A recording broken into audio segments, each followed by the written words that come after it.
नमस्कार बंधुरा माয়ের রান্না এন্ড ব্লগ চ্যানেলে আপনাদের সকলকে জানাই অনেক স্বাগত। আজ আবারও হাজির হয়ে গেলাম দারুণ স্বাদের রেসিপি নিয়ে।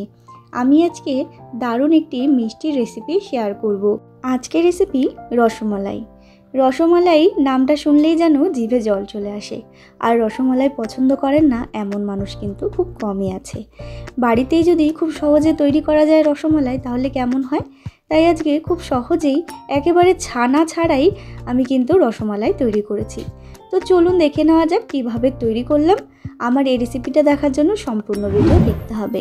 তার আগে যারা এখনও চ্যানেলটাকে সাবস্ক্রাইব করেননি তারা কিন্তু অবশ্যই চ্যানেলটাকে সাবস্ক্রাইব করে পাশে থাকা বেল আইকনটা ক্লিক করে রাখবেন। তো প্রথমেই আমি একটা বাটি নিয়েছি, তার মধ্যে আমি আমুল দুধ ঢেলে নেব। এখানে আমি 10 টাকা দামের 5 প্যাকেট মতো আমুল দুধ নিয়েছি। এরপরে একে একে দুধের প্যাকেটগুলো কেটে কিন্তু আমি ঢেলে নিচ্ছি বাটিটার মধ্যে। তো দেখুন আমি সমস্ত বাটিটার মধ্যে দুধটা ঢেলে নিয়েছি। এরপরে দিলাম বেকিং পাউডার হাফ চামচ মতো, হাফ চামচেরও কম বলতে পারেন। আর দিয়ে দিলাম আমি এখানে প্রায় 1.5 চামচ মতো ঘি। এরপরে ভালো করে কিন্তু মিশিয়ে নিতে হবে। তো দেখুন ভালো করে কিন্তু মিশিয়ে নিয়েছি। এরপরে সামান্য পরিমাণ লিকুইড দুধ লাগবে, সেই লিকুইড দুধ দিয়ে কিন্তু ভালো করে এই দুধটাকে মেখে নিতে হবে। মানে আমুল দুধের যে গুঁড়োটা সেটাকে কিন্তু ভালো করে অল্প অল্প করে দুধ দিয়ে মেখে নিতে হবে। আর দুধটা অবশ্যই কিন্তু জাল দেওয়া থাকতে হবে। তো দেখুন বন্ধুরা আমি কিন্তু ভালো করে ডোটাকে তৈরি করে নিয়েছি। এরপরে ঢেকে রেখে দিচ্ছি কিছুক্ষণের জন্য। তো দেখুন বন্ধুরা ঢেকে কিছুক্ষণের জন্য রেখে দিয়েছি। এরপর অল্প অল্প করে ডোটাটাকে নিয়ে আমি ছোট ছোট গোল্লা পাকিয়ে নেব, যেরকম আর কি রসমালাইয়ে থাকে। আপনারা সকলেই জানেন রসমালাই কিন্তু খুব বেশি বড় হয় না, এরকম ছোট ছোট হলেই কিন্তু বেশ ভালো লাগে। তো দেখুন বন্ধুরা আমি এরকম ছোট ছোট সাইজ করছি। আপনাদের যদি মন চায় তাহলে আপনারা বড় সাইজও করতে পারেন, যার যেরকম পছন্দ।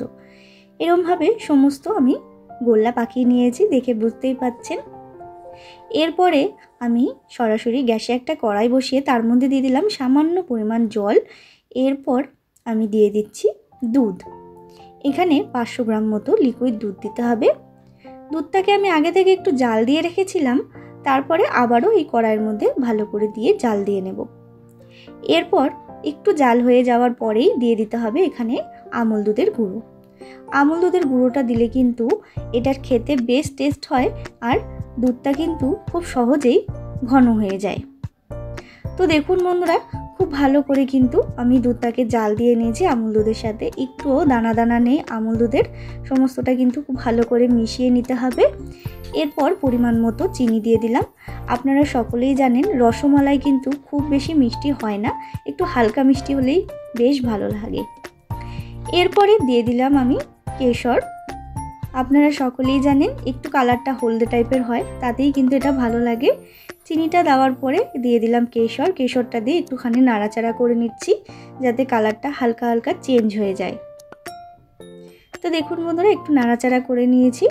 এরপরে আমি যেই মিষ্টির ডোগুলো তৈরি করেছিলাম, মানে গোল্লাগুলো পাকিয়ে রেখেছিলাম, সেগুলোই কিন্তু দিয়ে দিচ্ছি।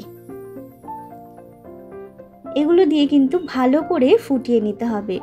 আমি ঢাকা দিয়ে বেশ কিছুক্ষণ ফুটিয়ে নিচ্ছি। তো দেখুন বন্ধুরা ঢাকা দিয়ে কিন্তু বেশ কিছুক্ষণ ফুটিয়ে নিয়েছি। আর কতটা বড় হয়ে গেছে দেখে বুঝতেই পাচ্ছেন, খুব সুন্দর কিন্তু হয়েছে।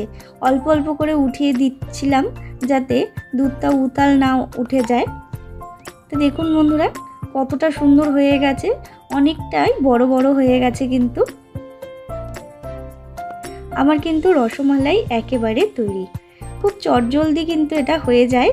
কোনো রকম ছানার কিন্তু একেবারেই দরকার পড়ে না। অনেকেরই সমস্যা হয় যে ছানা কাটিয়ে আবার রসগোল্লা পাকিয়ে তারপরে রসমালাই তৈরি করবেন, সেটা থেকে কিন্তু একেবারে মুক্তি। এইভাবে কিন্তু খুব সহজেই গুঁড়ো দুধ দিয়ে কিন্তু আপনারা তৈরি করে নিতে পারেন এই রসমালাইয়ের রেসিপিটা। বাড়িতে একবার হলেও এইভাবে ট্রাই করে দেখবেন, বাচ্চা থেকে বড় সকলেই কিন্তু ভীষণ পছন্দ করবে। তো বন্ধুরা আমার এই রেসিপিটা কেমন লাগলো অবশ্যই কমেন্টে জানাতে ভুলবেন না। ভালো লাগলে অবশ্যই একটা লাইক করবেন, শেয়ার করবেন। আর যারা এখনও চ্যানেলটাকে সাবস্ক্রাইব করেননি তারা অবশ্যই চ্যানেলটাকে সাবস্ক্রাইব করবেন। আবারও হাজির হব নতুন রেসিপির সাথে। ধন্যবাদ।